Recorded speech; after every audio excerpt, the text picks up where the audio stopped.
والقلب سما نحو السماء مترنما لا تنقضي أنت للروح دواء رمضان قلوب جميع خرج أحياء نوره وعرفنا آية فزكى وعلمنا أعوذ بالله من الشيطان الرجيم بسم الله الرحمن الرحيم الحمد لله رب العالمين الرحمن الرحيم مالك يوم الدين إياك نعبد وإياك نستعين اهدنا الصراط المستقيم صراط الذين أنعمت عليهم غير المغضوب عليهم ولا الضالين آمين اللهم صل على سيدنا محمد الفاتح لما أغلق والخاتم لما سبق ناصر الحق بالحق والهادي إلى صراطك المستقيم وعلى آله حق قدره ومقداره العظيم سبحان ربك رب العزة عما يصفون والسلام على المرسلين والحمد لله رب العالمين. بسم الله. أعوذ بالله من الشيطان الرجيم. بسم الله الرحمن الرحيم. ولن تستطيعوا أن تعدلوا بين النساء ولو حرصتم فلا تميلوا كل الميل فتذروها كالمعلقة وإن تصلحوا وتتقوا فإن الله كان غفورا رحيما وإن يتفرقا يغني الله كلا من سعته وكان الله واسعا حكيما.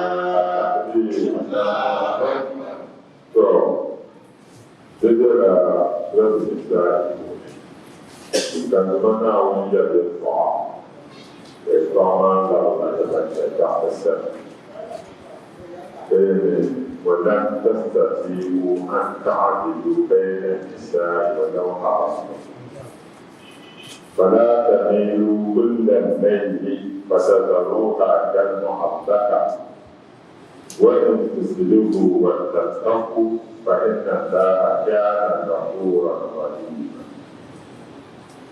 بشر ذكرنا ويدينا كفايزة الجنة جنة ويدسا وكما ويدني يمسكتو ديني وزعته نكان كبر لنا لو ومال كما ومال ندلك عليه كان رجال في حفظنا وسلم كنت من شركة نعولي وجانا فمنا وتوم على معكرني ولن تستطيعوا كان محافظ سبيل يلان أمن ديري إيجا يبقى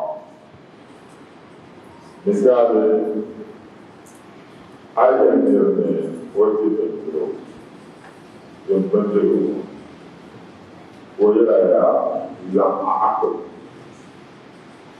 فلاميين أيضا صلوا تنتهي تنشر قوي أما قوي ولي أما أول ولن كنا سيجي ما قلنا سنعلم نحن سنعلم دلو على أنا موسى وكان إيجاد ووجد مناعه يطلع وربي أرني منظور إليك يوما زعمه كنيا ولا كان لن أقول داود تولى وما كان جبر دلونا هالشيء أنا موسى كيانا يا سوتني أنا عادي كذا ومثلنا كل سلام يا موسى يوجد معنا كل توت يا آدم زم كلام بيسا كوزا يا ربي حرمي أنظر إليك ربي حرمي أنظر إليك داود معه مكانيا وتوصل لي يجر من جهة وقاسمة di pada berjaya dan sesama orang. Amal dia yang cekaknya, bukan dia yang cekak berjaya orang apa ini apa namanya. Cekak itu, jadi tu kenal dan jadi walau terstabilu, yukun betul hari kuat itu, betul. Yukun betul antara itu dan ada itu. بين النساء بعض الرسول هذا التعبر عبر جدا بسعر بعضنا هذا كذلك لها هل من واصل دين عادتي بعض الرسول كافر أي لا تستطيع على الناس يا إلى ويقول أن تساووا بين النساء دينا جدي بعض الرسول من جميع وجوه من توزع فإنه ليشم وإن وقع اسم سوريا أنا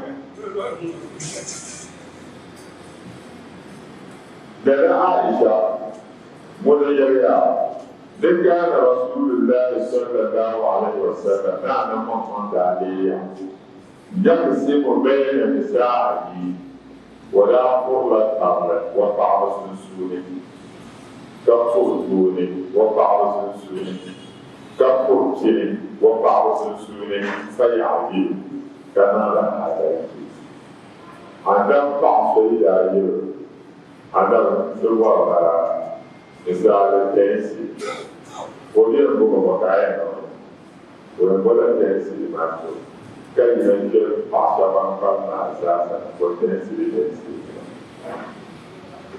ويتي so dentua so be bamba ma lasa de la dentua ma ada je do la tula wala qura wa ba'd sunna hada ji wa yudda sulba yaqulu kana allahumma hada kasbi fi ma amliku duwadawo de muhammad fu balaka fu do ja'ala bali ko de فلا تلوني يلون وانا وصول على تنقلنا بين الكومنتاري فيما تملك بس عقولي لا ونسو ولا عملك كما محمد رسول دنيا يعني على القلب سلم بلا كانوا ويرجون على جيل اما سومو بسلم لا ونسو هذا بابا يجوا بابا تنجوا بابا تنجوا يقولون كذا يوم يجي معه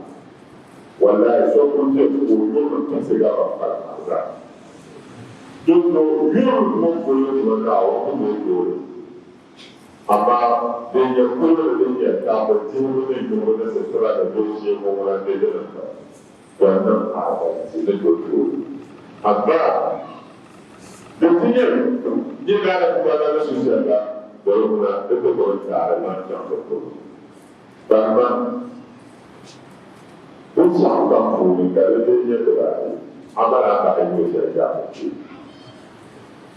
حالات من عيبا بما هو بسوء الكاريو كذا ما كان أيضا كان من جنابه كان بسوء الكاريو يعني كل قوم وكاريو كل قوم يدار كذا ما كاريو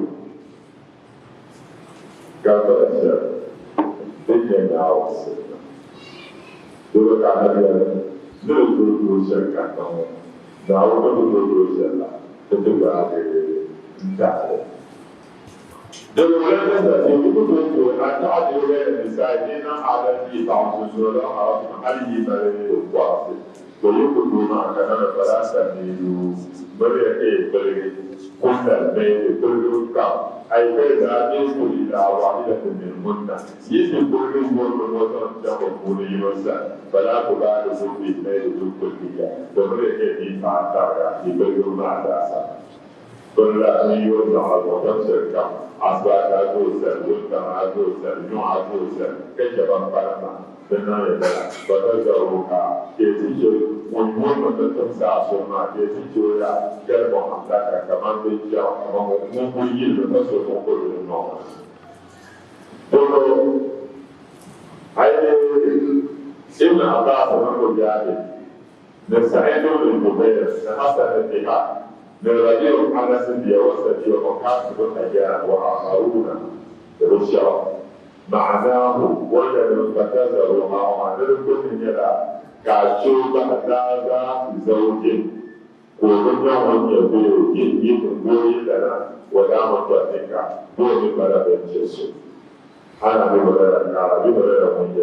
قال رسول الله صلى الله عليه وسلم أنا مؤمن ولا كافر وميا من كان له امرأتان نقصد نقول ومن بعضي ومن فقال إلهما كل ذلك دل تعيين بدل ويذكر بتعيين سرك شو كلمة هل بعض كلمة بعض كلمة كلمة ممكن يجوا ممكن أول وهو كذا هذا كابولا dari kampung tu kecauan barat, tu nyipu ada kerja awal kerja, wakana jadi kerja, wahada syukai saat itu, yani dalam wakana dalam, tu ada mereka dulu awal, siapa yang mengkaji dulu dalam ada jawapan susu, tak bukan وكنا على سلوكا من بعض الصيانة والدنيا لا وحدية يجي على الصيانة وذلك كان ويكسره يكون بالغون الدواء ينتهون الطعام يكون بالغون الدواء وكذا وذلك تصنع ما نبعنا ذلك داود نظام تعلم النبوة داود ترى يقول لك كذا تعلم ويدا أما إذا منزل ولا تعلم قاع dan atai juga jadi pertama makanan pun juga terus apa masa tahu pada rumah ama dapat terlihat jangan ayat pada tahu pada rumah sendiri wanda sashen wanda na gudu ne da tafshara ganin yomo ga yoba da hamaman doya dai yobesi da hamaman doya ga fama da tuntuni ga fama da ba ga jira fonshiyar kokin dozin ya musa dozin ya kwaro dozin ya dokuru in shi ne kuwa tuntun ya biyu kana yarda da yanzu ka zawo ka nemi yayi da mu a da balawa yawan san shi wannan nan ya san da ruwa da ko yi sun da daraka mo bala da ne wannan din do ka bisa kami doa yang nak orang nak boleh nak orang kerja ni dulu. Dengan apa seruan kita? Jika kau ni tidak tahu, ini tidak tahu. Tahu nak bagi itu, walau tahu nak bagi itu, turun nak bagi dia. Dan dah kaya tidak saya, walau seorang pun. Alhamdulillah saya tahu ni. Boni ka solo ne boni ne kala bana pa boni ne kala bana pa ko waya na ne se kana alheri ko pa ne akala la ne na ko ke ne boni ne ya sa na solo ya na solo kana na da ya ho ya yo ta ni na di na na ni ma ro di na na kada da sa ba da tsare ne ka yomba Orang sebelumnya jual pahala itu lepas tu, mungkin tak ada pun ada jual di pahala lepas. Kalau tak semua kerja orang tu, anak ada. Kalau tidak dapat, tujuan pahala nak buat, tujuan nak buat kerana anak ada kerana sebenarnya.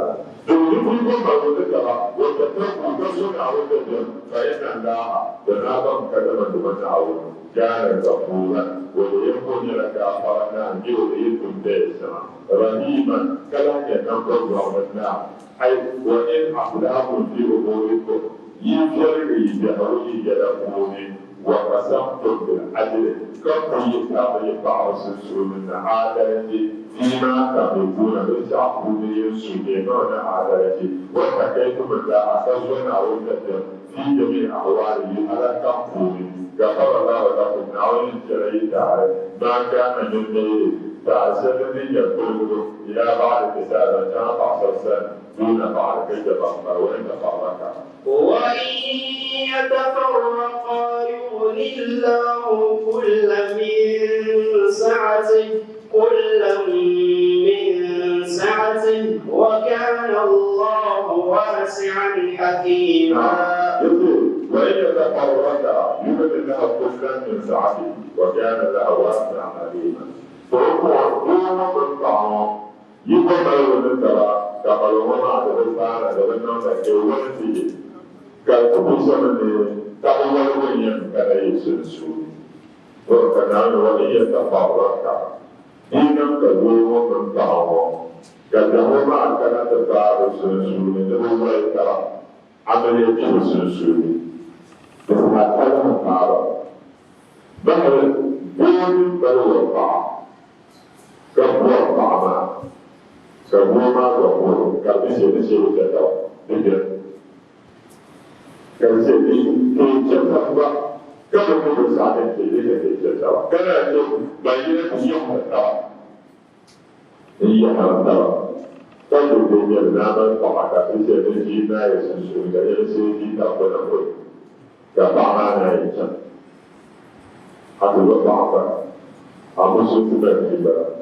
وخصوص الدنيا والدنيا أنت بنوع من الله ونلعب فيها كابه وبنيا أنت بنوع من التمسك تنقلون على التقسيم ونفعل من الدين وتدرك على القرآن ما يلي من أبن بعد كجبتي جامن بعد سلسل على هذا الوجود الذي الإنسان ومن يجي ومن يجي أيوة من الصوت نعم يجي كمان شدنا يجيبهم أنتم نعم على بركة مثلا أنتم تنظرون بالجلد أكن نعم يجي حتى يدخل دخلنا من بعد الجدوى يدخل هذا دخلنا الوعي تفاعلك دينا كدوم من تعاون كالجدوى يوم الله كلا يسعده تغيير تمنعوي النوع الوحيد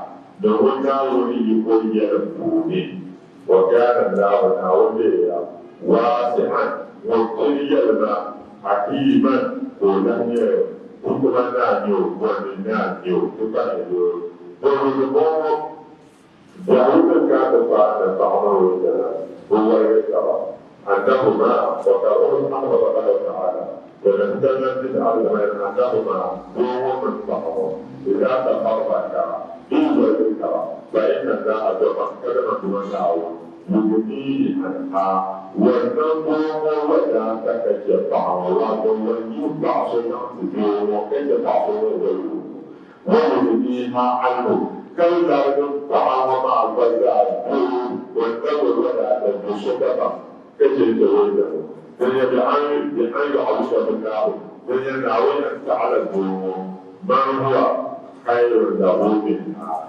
فعصوم بل عليه الجو والجسم ويعوي عنه كالتعب عنه الله يمر خير عامله وصوم بل عليه الجو بالوجين تتبرد بجنة بسم الله ولله ما في السماوات وما في الأرض ولقد وصينا الذين أوتوا الكتاب من قبلكم وإياكم أن اتقوا الله وإن تكفروا فإن لله ما في السماوات وما في الأرض وكان الله غنيا حميدا.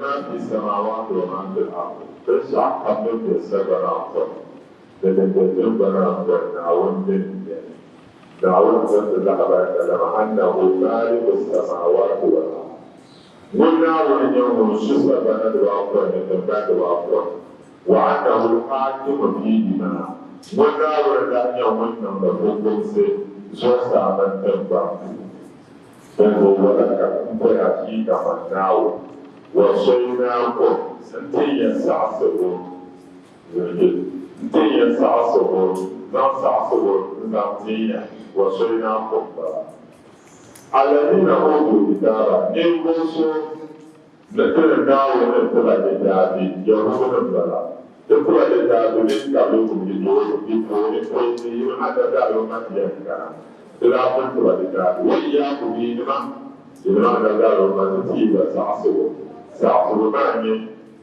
أن تقول زمنا وكذا زمنا وكذا تقول لك وكذا القرآن يا الدعاء ناوي يا رب نزمنا ولما تقول الماء يطلع الكثرة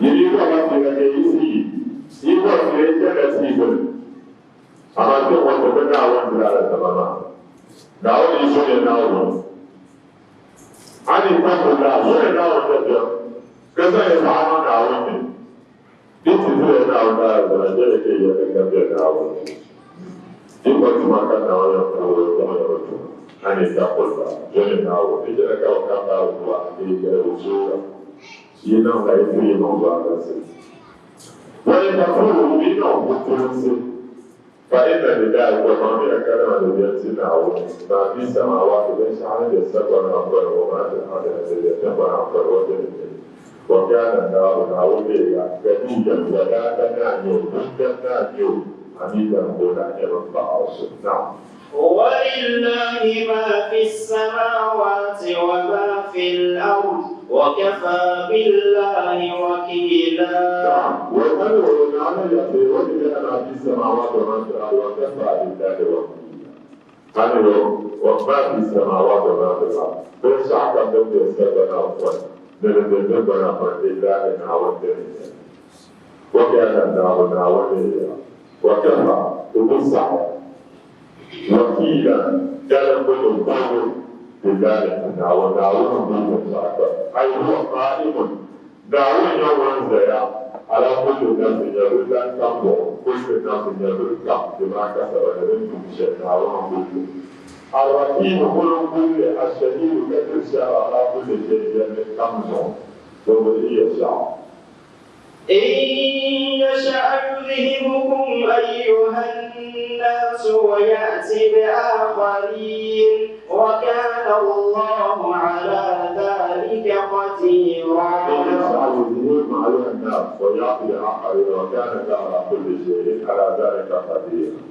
دعونا إن يشأ والنار يذهبكم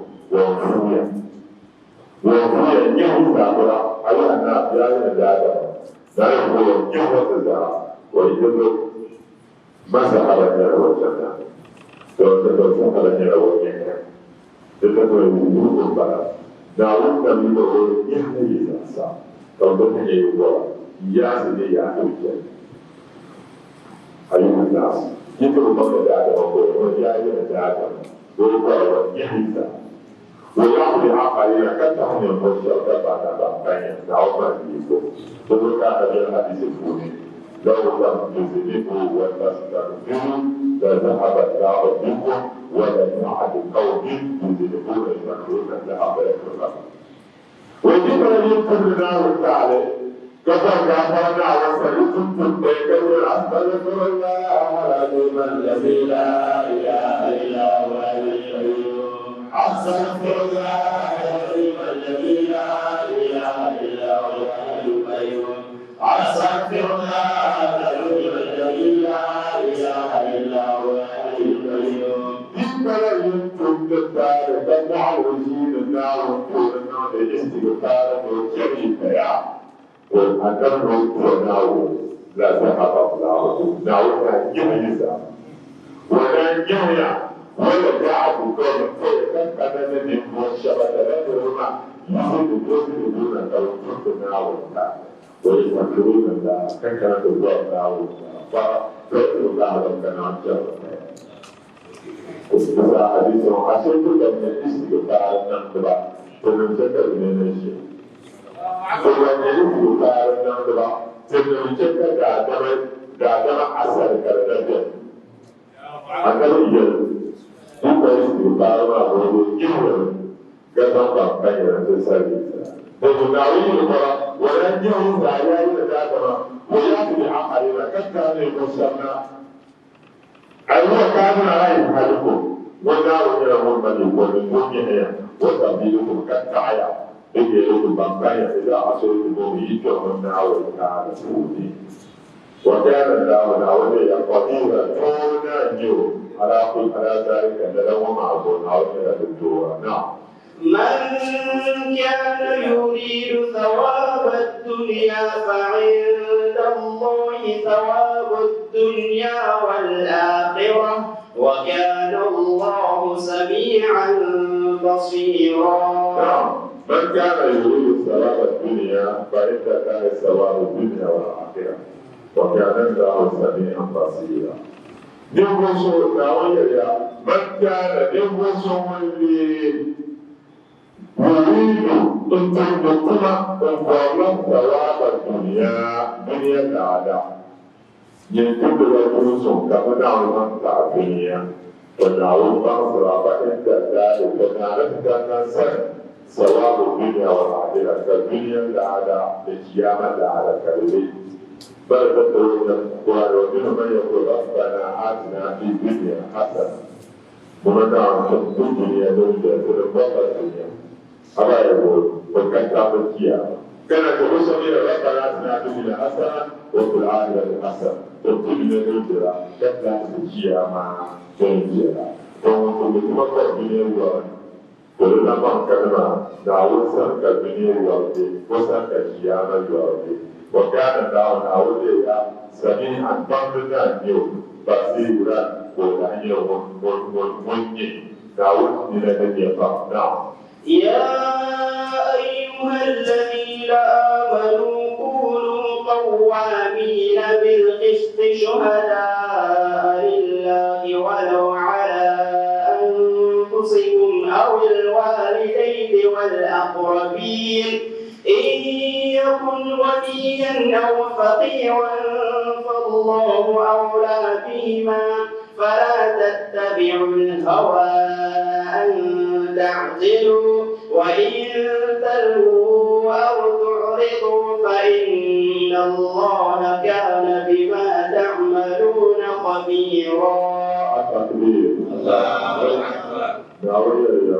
يا الذين آمنوا يا أيها الذين آمنوا كونوا لينيا قوامين بنزوزانكم لينيا بنزيا بالقسط هذا الشيء. يأمر تعالى عباده المؤمنين نعرف أنه لو كان مؤمن نفورا أن يكونوا لبيبا قوامين بالقسط بنزيا هذا الشيء اجتماعي العدل.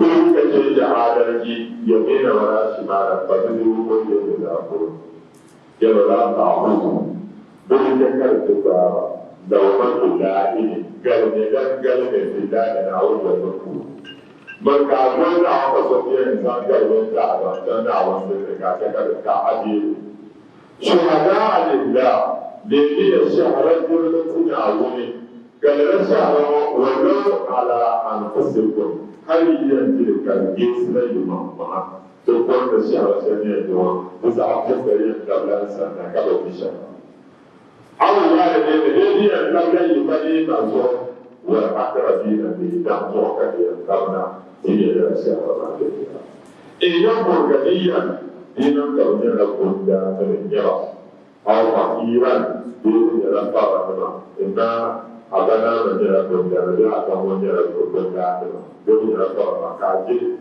da tisha rawan gesla don nawon da fanda abu na ba ka da na auriya auriya da wurin duka ma da gara da mu da wurin duka ma da gara da mu da wurin shara da biya ko da ke da fara da da kawa ba ne ke wani shi ko ko ne so da an ta hadu ga so mu da wanda ke wannan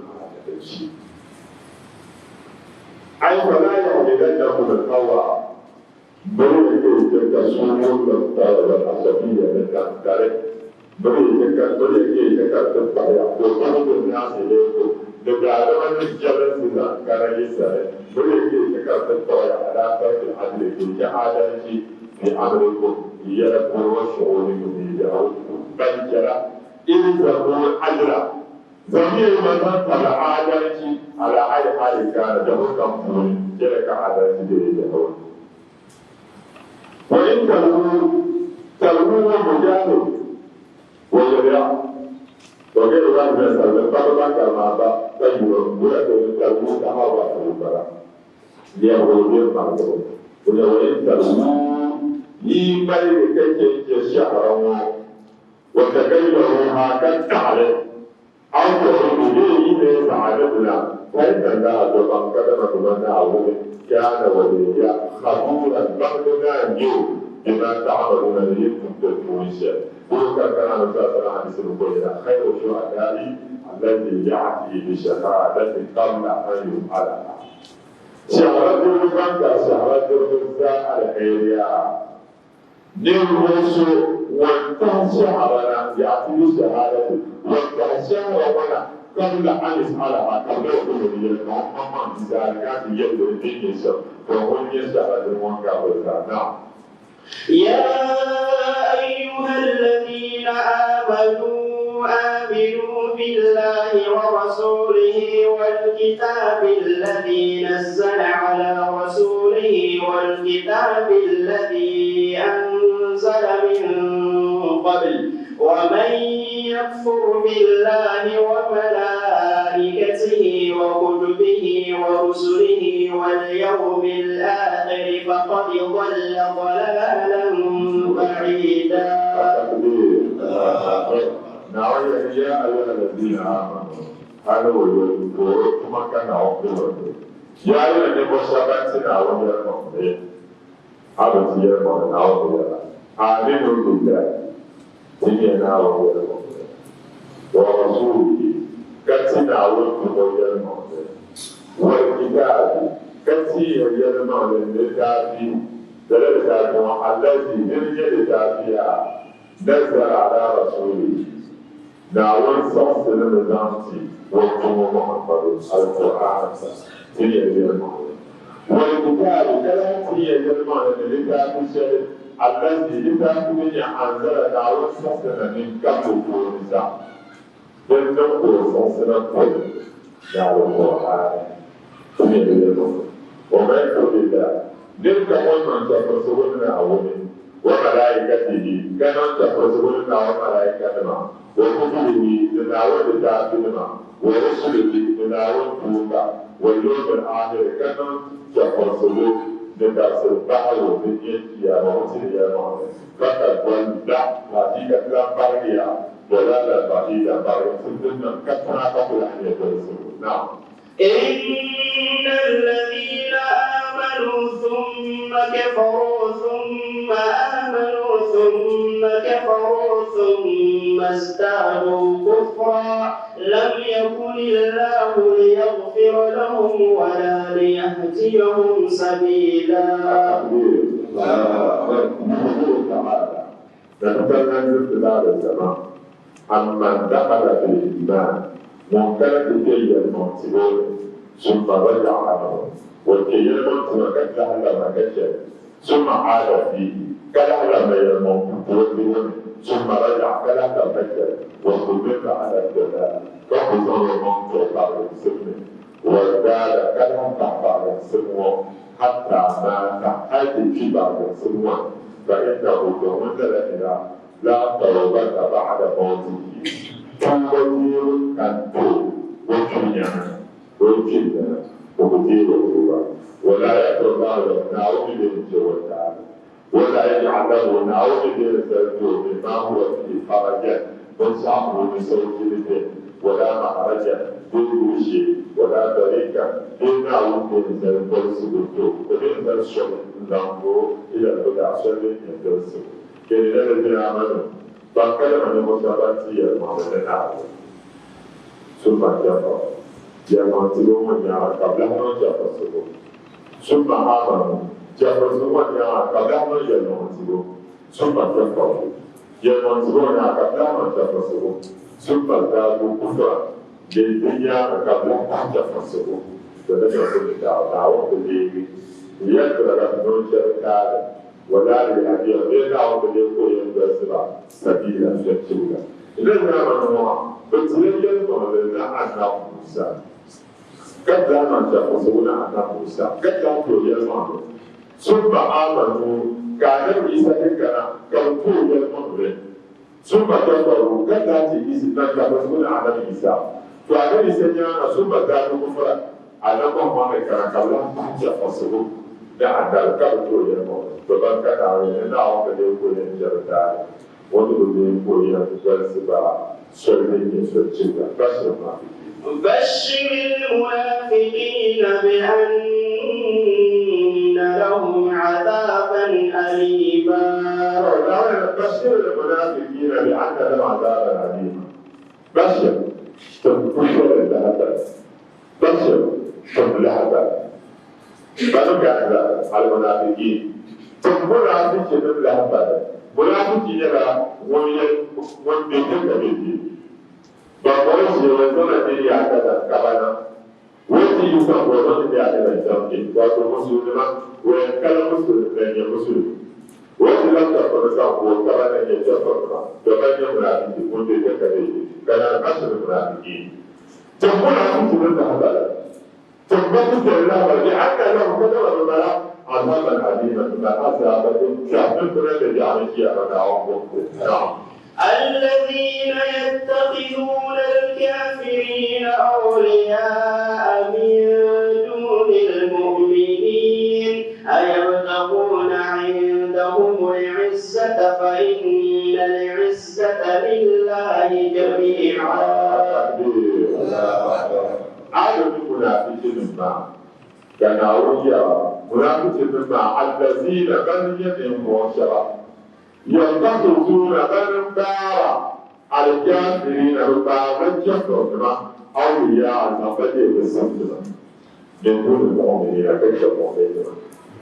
يجب أن يكون هناك المؤمنين يدرسون بالمعقولين المؤمنين يقولون كما برمان كان بالقابل كفرون بل ينبغي بعد كفرون بالسنة كيف المؤمنين. كما أيضاً عندهم العزة تقوى وغلطهم سجادة من سنة وغلطهم سجادة من سنة كيف فإن العزة لله جميعا تقول سنساعد لنا أوسع سنة يوسف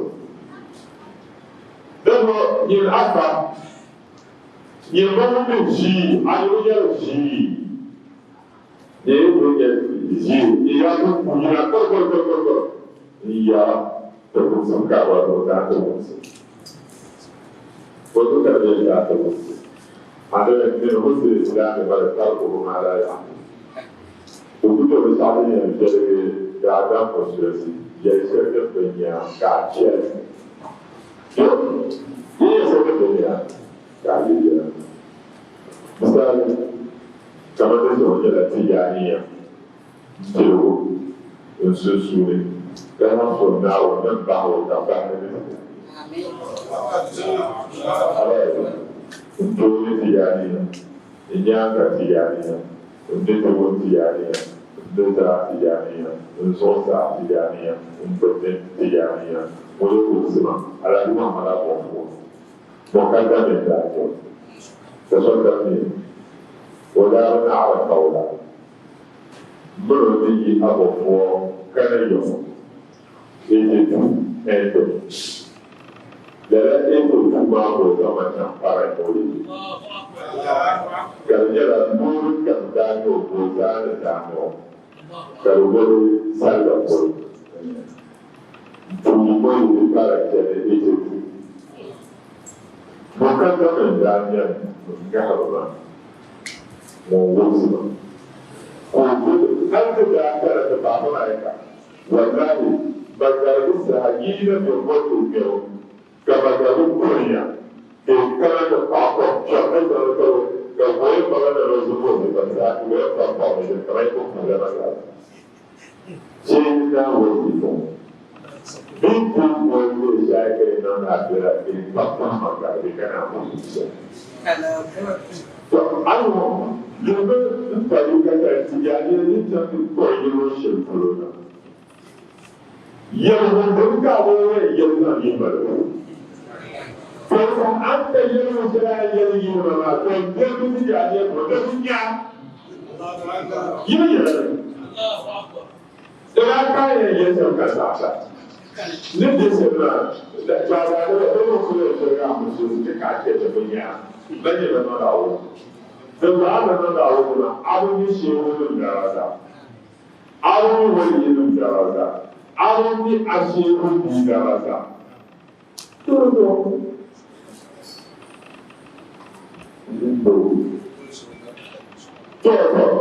Lisan zo kai da yawa.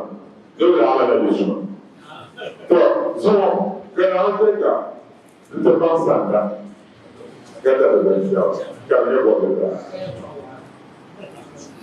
To ba ko ko sa. Ne ko ko sha. Ne ko shi sha. Ne ko ka sha. Kai ya to to ba.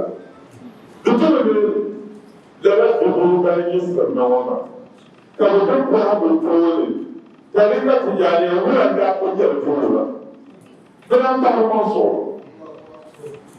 zaman kan kone tare da tijani na amala wani ne wanda rashin na kafin samun da su bayan na wasu rama amma baka da hujjar amma turu da rajin nan kayan da mun shirya ke nan da zai wa'azu da na wajen a baka da kodo Sola di nuovo in tempo.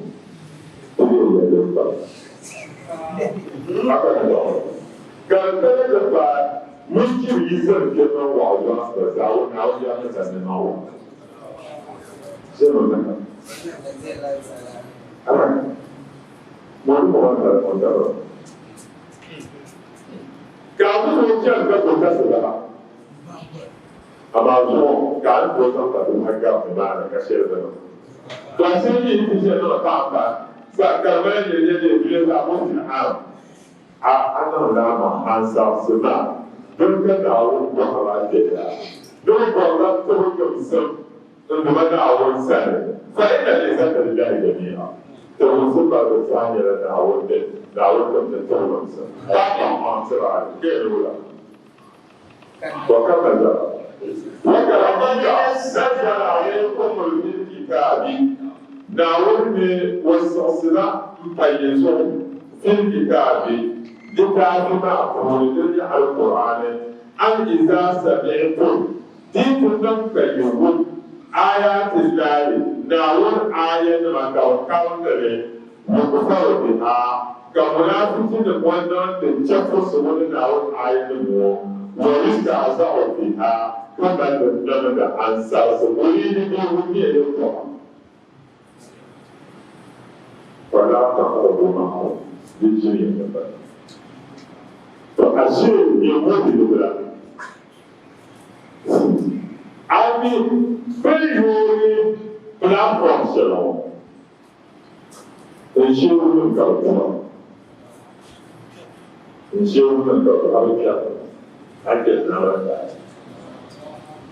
وحتى كلهم عشيرون تقول عن كاين نوصل قالوا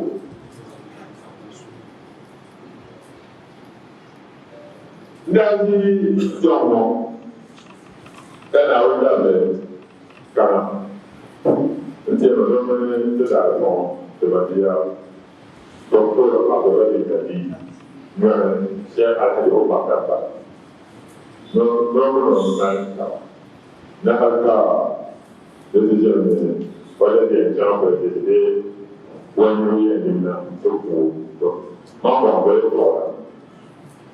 Ni nusɔrɔ la bɛ bɛ min na o la wàhálà de sangani ti di asɔrɔ asɔrɔ ni wɛrɛ ni mɔgɔ bɛ ti sɛ lɔrɔ mɛ a ma bɔ min bɛ kɛ to ma kɔ o ni ko o kɔ ba ka ba ka na i ma sɛ ka bɛ a kɛ fa a ma n'o kɛ so ye na a yi wɛrɛ bɛ wàhálà o tɛ bɛ mɛ n'o mɔ o yɛ ne kɛ sɛ.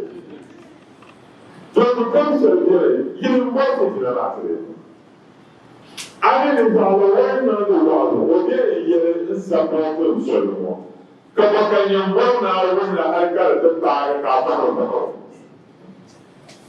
There was something in it. Kajan to your point here, sir, and got a fool in the real trash of Macadam. The worker now, yeah. The easier program, and is answer him, I had that you to whom now I am a good for them. Come on, put them down, the jumpers with the differences, for this part of the hand, come on and answer, Palata Puma, Palata Puma, medication. Now, I'm on here. There's a little around the country, the Akira of the Akira.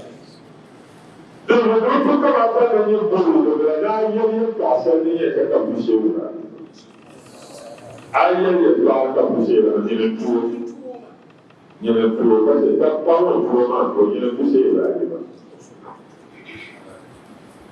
Because they say that I have to work. Well, that is a matter. What do you want to work? Something come from the guy and you say, that's what now what's the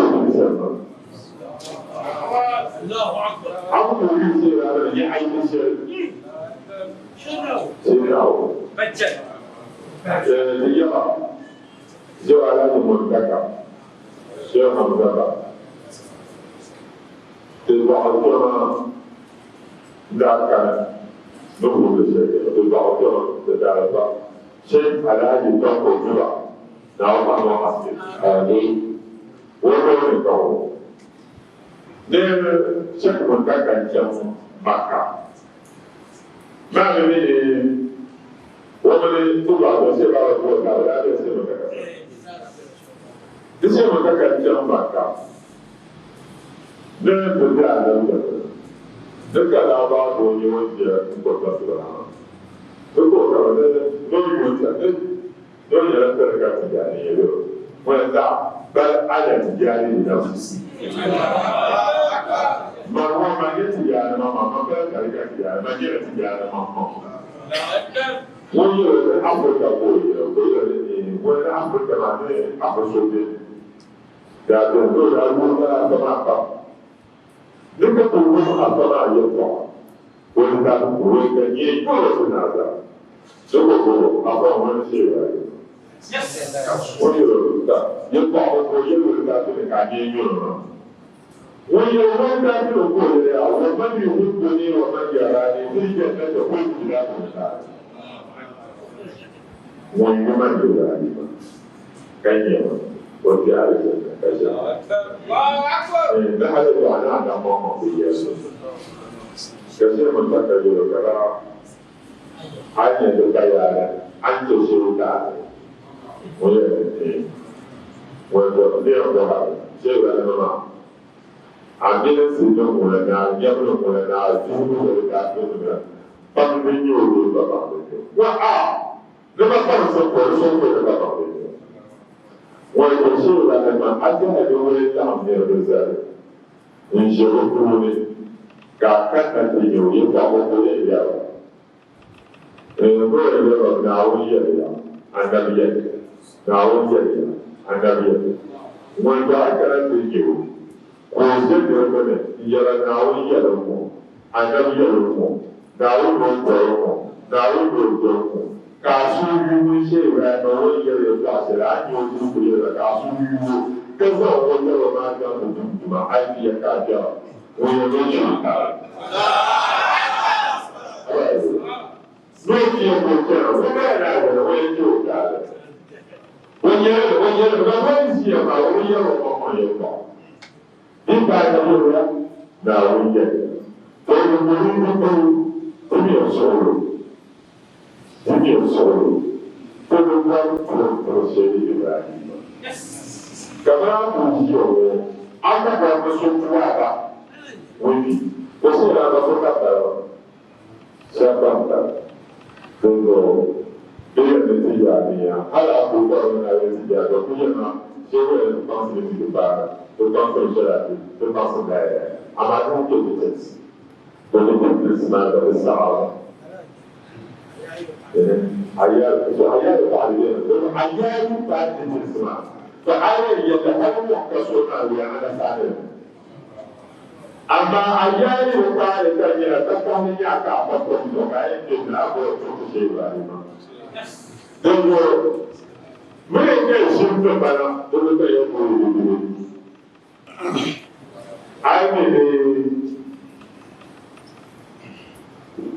Apa makhluk kaki dari berumur wawu pada kamu dan sedang terseram. Orang berbuat kaki sesuatu waktu berwawu.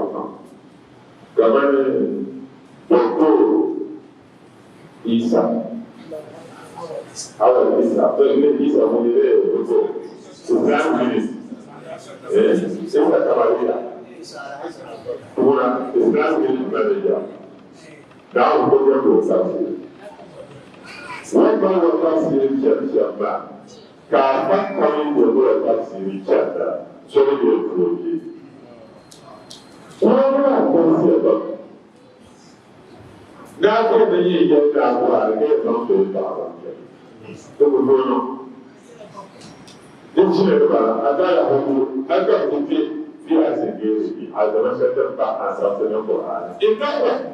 Baya kada da magana da Isa to wani shi ne da kara dusu ita ta ba ni ne ta ta wa ko to shi ka to ko da da to shi ba inda da ba kada na wani jagar munafiki da wani rawan da aka munafiki ma wa kafirin da jahannama fi jahannama wa ta'aban jahannama kullu jami'an sanan bayin da to ba da yaya من كان يؤمن بالله واليوم الآخر دين وصوم تناوي المهلين كتشيا بيا المهلين فلا يجلس وخلق تنفيشين على مائدة تيم الشرسو يدار عليه الأمر كما كان كنت تيم الشرسو كما كنت تكوني أنقنا مرجع جد دونازل ديوبان جمعاني كتير الزمن كتير ديوان كولي دعوة التنبع وجهة السياح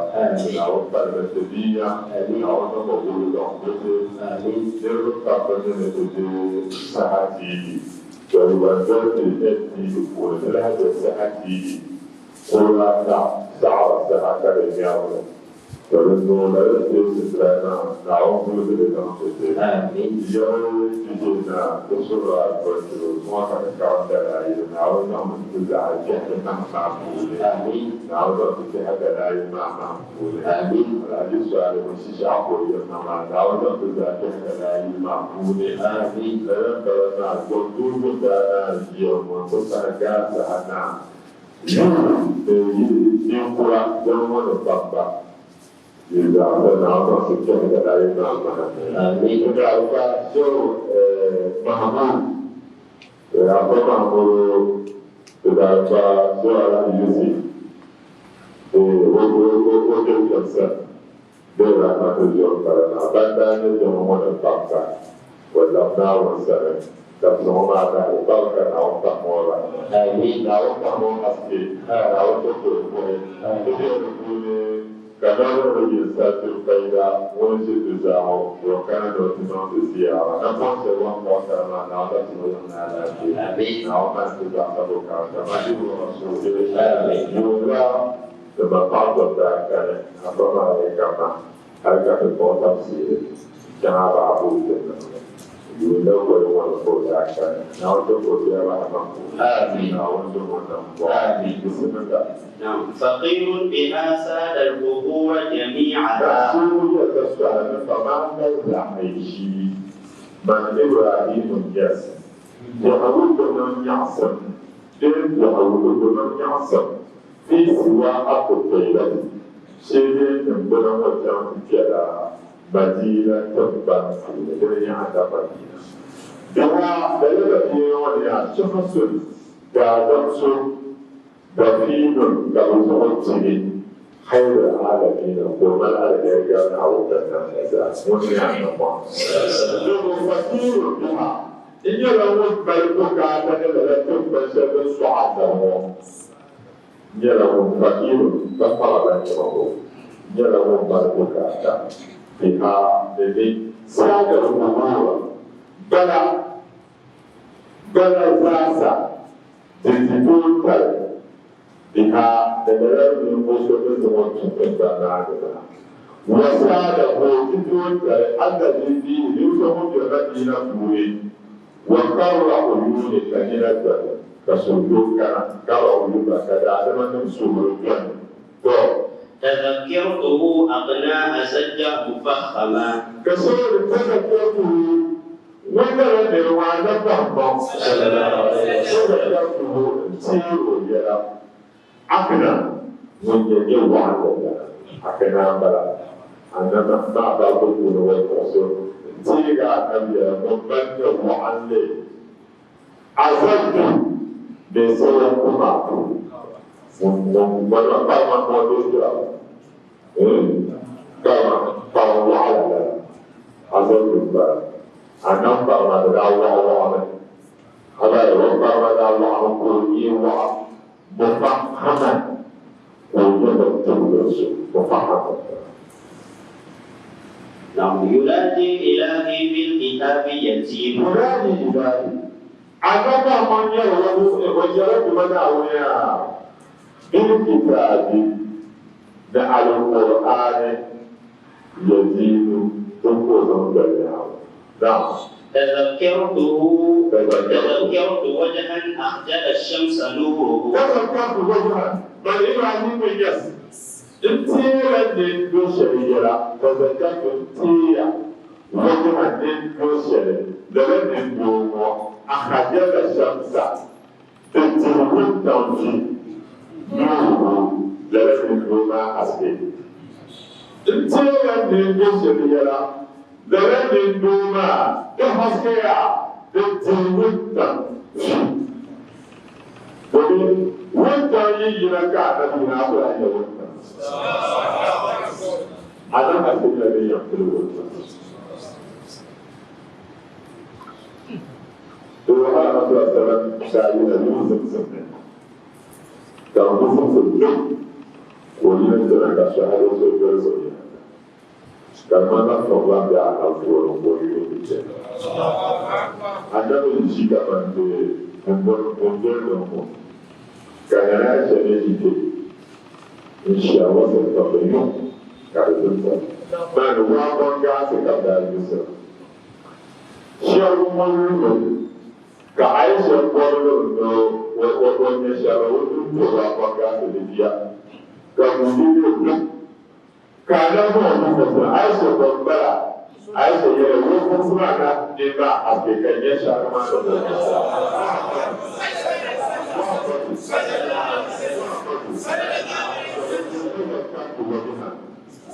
Bali mati lagi itu syariah, dalam itu mahu hasil akal syaksa tentuhul tauhid. Kira apa? عظيم الخلق وهو يلين عظيم dalam apa dalam sekarang عظيم الخلق ولما بلا وهو يلين كونا نما سأشر والبركة وما سأشر القرآن وما كنت وبركة المؤمن ما كان وما كنت فرجعنا محمد رسول الله والذين معه أشداء على الكفار يلولا رحماء بينهم أنا محمد سيدنا وتبقى بكل دين تعالى جهرنا أبعد ما مخصوصين وهباء kalau jawab tak nampak dan semua kaya dan muslim dia kan yang punya sudah ID siapa muslim dia lagi aku muslim ID kan dia tak betul kamu itu muslim jadi kalau masa kamu muslim dia berusaha kalau aku lagi kebanyakan masa sama dengan muslim apa lagi dia dan zaman itu dia sudah teman nampak bangkang sudah berbudi taala dalam Al-Quran yang تذكرت عرفا أخجل المسك باسما عظيم الخلق itu sama dengan tukangnya. Dalam tذكرت intinya ولا كما سمعنا وسمعنا بالسجل دنيا كبركي أين يجمع بين الساعة عصر لن يجمع لنا امتيلا ويلا أوكا وكمشي أيضا وكمشي أخجل المسكا ونقل الكمشي تنتهي على المسكين هم أيضا هذا الكلام والسلام هذا كان يعتبر ويقول الجهاد والجماعة تولوا كسوة وهم أيضا نعلم ولا يقول كذا من يورطا ونقوم بالتعصر والماء كعدنا تتمنى كعدنا يجري شركة كما هو كان على هذا على ما تنكر من تفجع مجال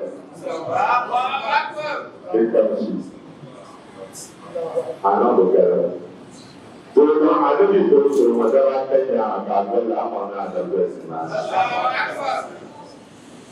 إذا لا ترى أبو يا محمد صلى الله عليه وسلم يقول لا ترى لكل كبتيا قاسما ولا ولما يا عرفا كربل كمشي كربل كما أحجر المسكا كربتي على المسكي فيه ولا بسكرس بيجيا كبركي كمان سامي عصر أما لا تراه ولا كما عليه جويا يقول ونطر ومن دعوني عليه يقول ما بنطر ويقول بلا عليه يقول نطر ومن دعوني سامع عليه صاحب الوشر القرآن كذلك تبقى سورة وتدخل الدعوة من عوامل لا تنقضي